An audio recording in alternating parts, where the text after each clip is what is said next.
Hey everybody, welcome back to the channel. So today we're going to do something a little different. We're going to go inside this shop here and I'm going to tell you what I like, what I don't like, and basically what I would change and what I would keep the same. So I've been getting a lot of questions lately on how do you like your shop, and a lot of people just really admire the shop or notice the shop in the background. I don't really ever talk about it. So I'm going to take you through the shop here and tell you what I think would be an ideal farm shop.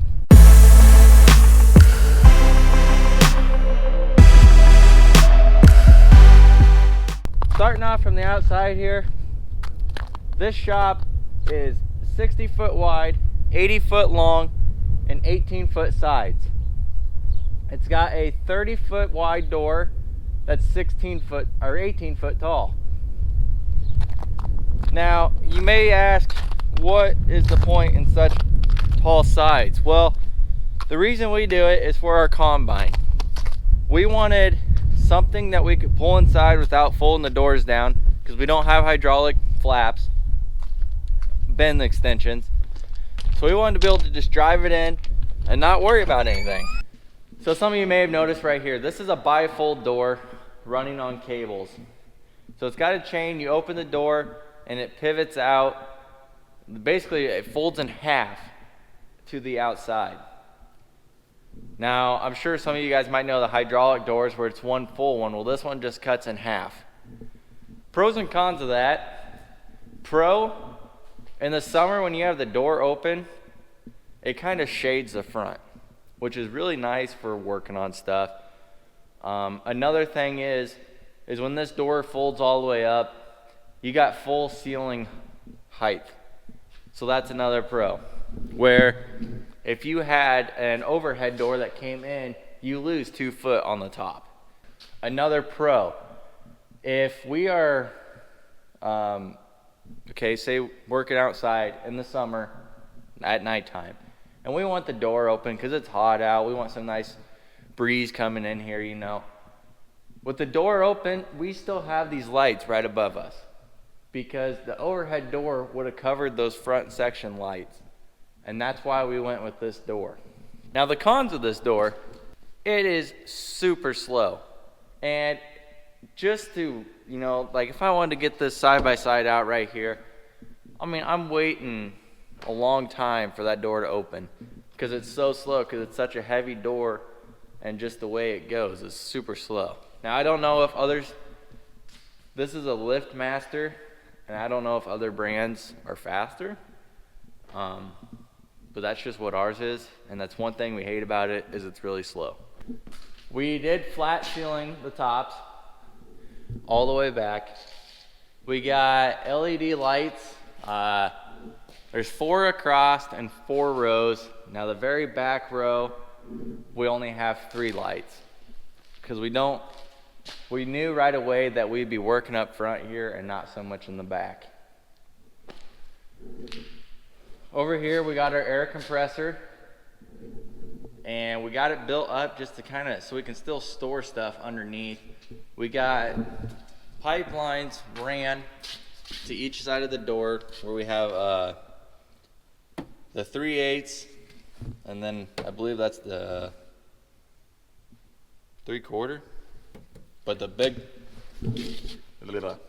plug and then the little plug, and then it goes up and over the door, and same thing on the other side.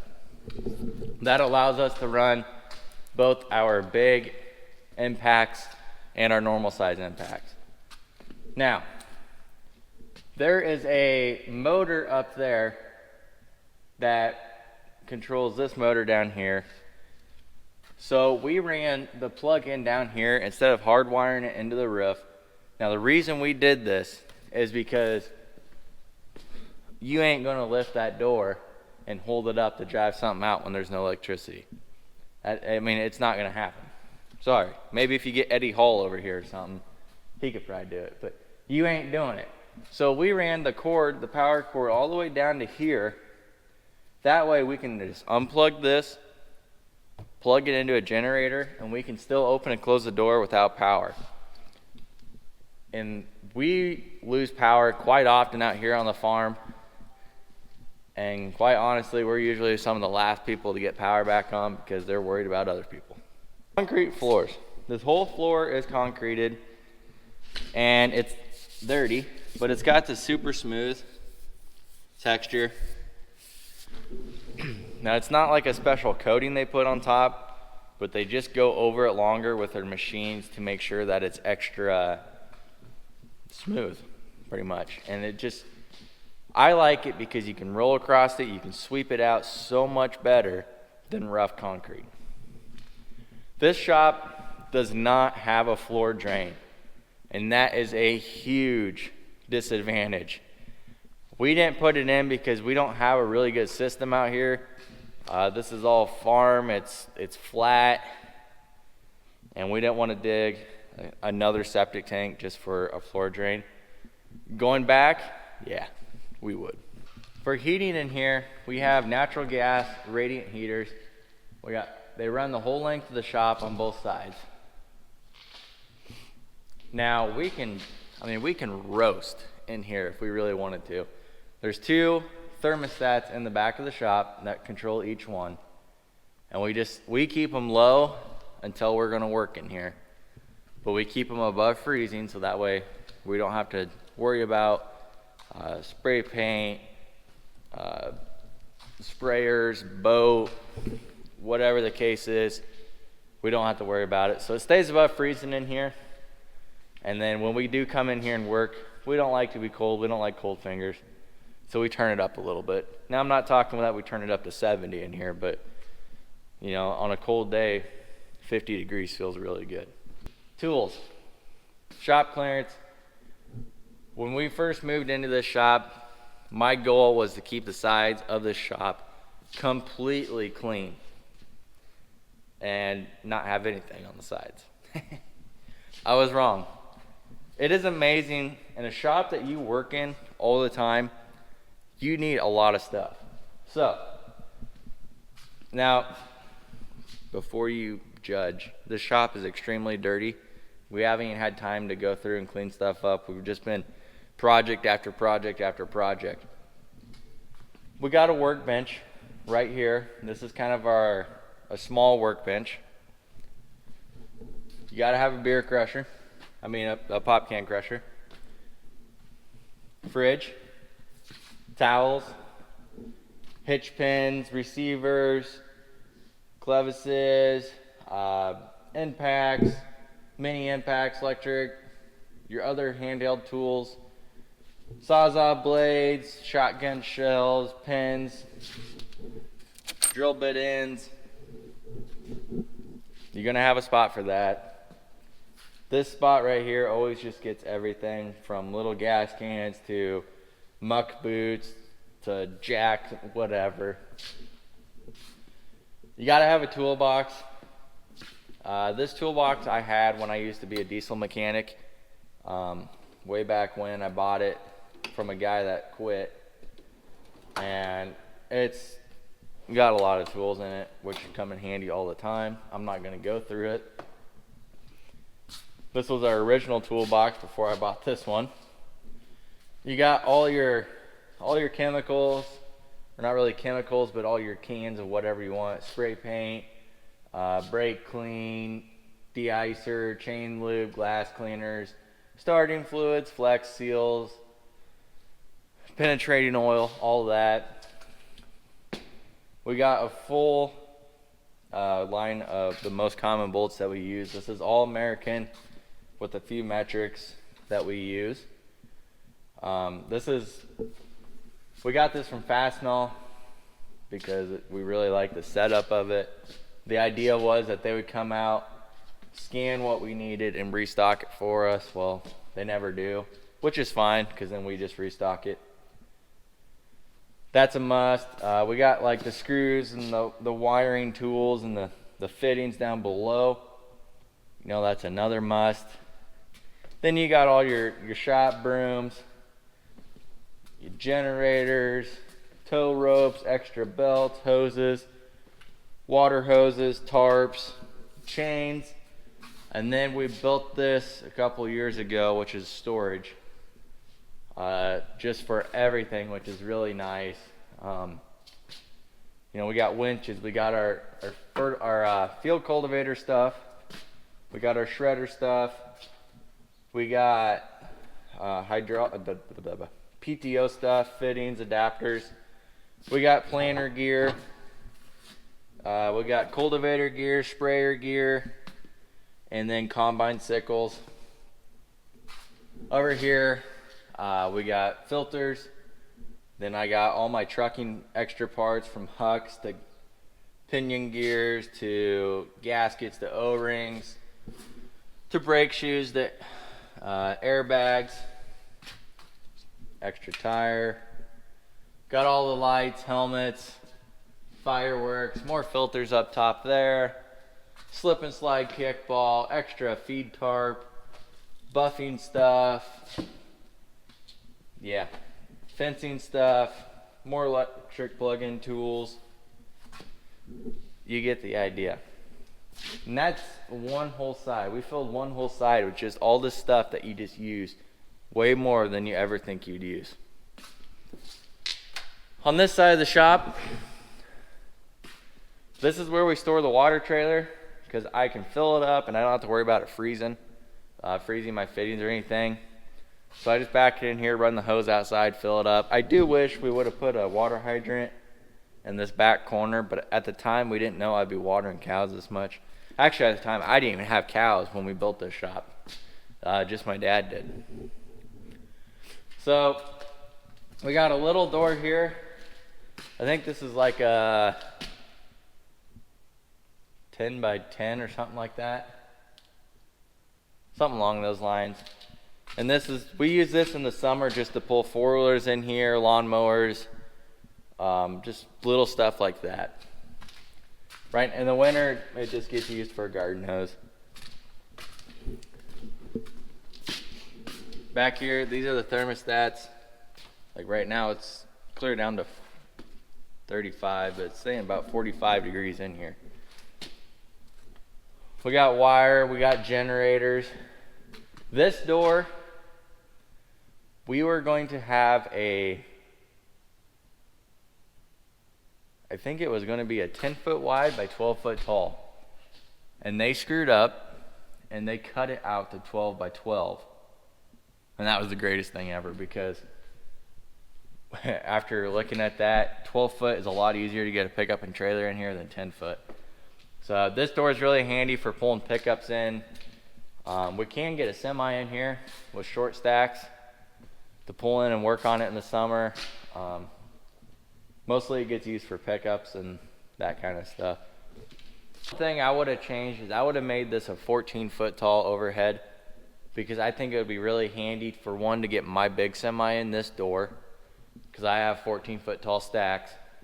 Or if we wanted to back a camper in here, or if we wanted to back a grain trailer in here. So that would be one thing too, is you can never have too tall doors. So keep that in mind. Mini sandblaster, bulk oil, used oil. We just have our iron pile. This is just junk iron. This is our workbench, our heavy workbench. It's heavy built. This is where we do all the iron big stuff. Air compressor tools, welding stuff, grinders, drill press, little grinder, parts washer, and then all of our welding stuff. And this is just basically where we do all the major work gets done on this side of the shop. We try to keep this side dirty over the other side. So like working on this, it's over here. When I overhaul truck motors, it's over here. When we weld projects, it's over here. That's pretty much it. Concrete floors are always nice, and if you're gonna do them, just go ahead and put a floor drain in, because when you bring something in that's icy, where's the water go? You gotta wait for it to thaw out and squeegee it out. If you had a drain, it could drip. You could power wash. You could do whatever.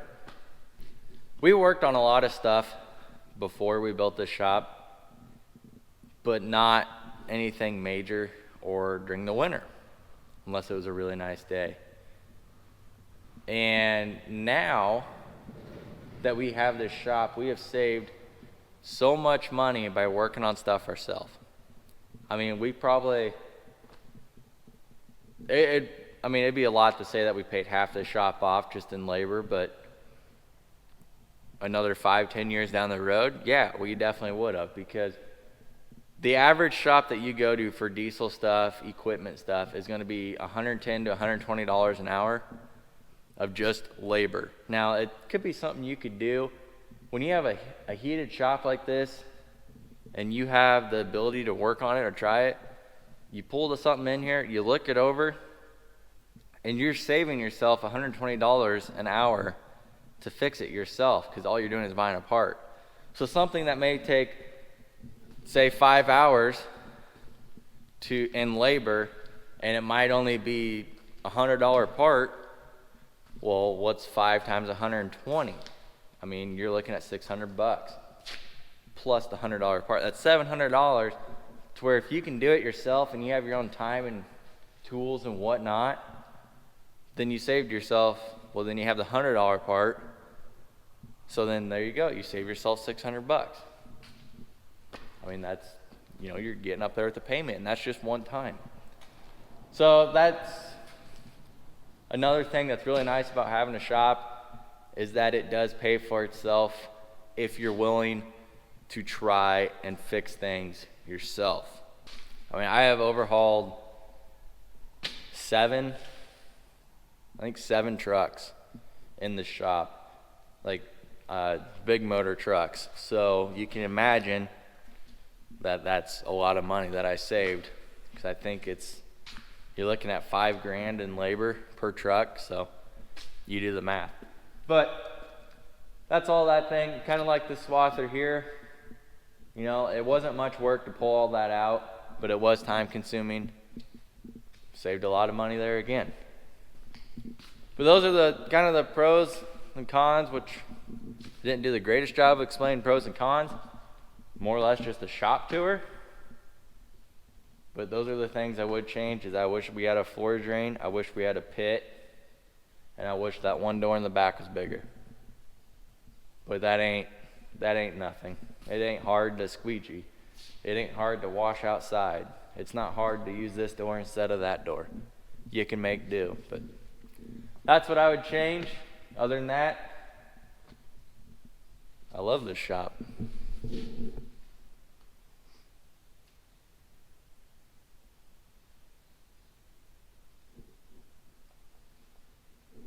Well, guys, I hope you enjoyed this video. If you have any questions about this shop or anything that you've seen that I didn't cover, just comment down below. I reply to everything. If I forget, I apologize, but just comment down below. I'll answer any questions that you have.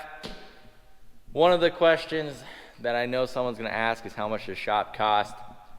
And to be quite honest, I don't even remember. And I would have to look way back to see. This shop was built by QSI, Quality Solutions Inc. or something like that. But really happy with the design. They did a really good job. Anyways, that's our shop. I will see you on the next video. We're supposed to be getting parts in today for this thing, and that's probably going to be in the next video, putting that baby back together. If not, it'll be something else. So hit that subscribe button if you haven't already. Tag along, and I'll see you on the next one. Thanks for watching.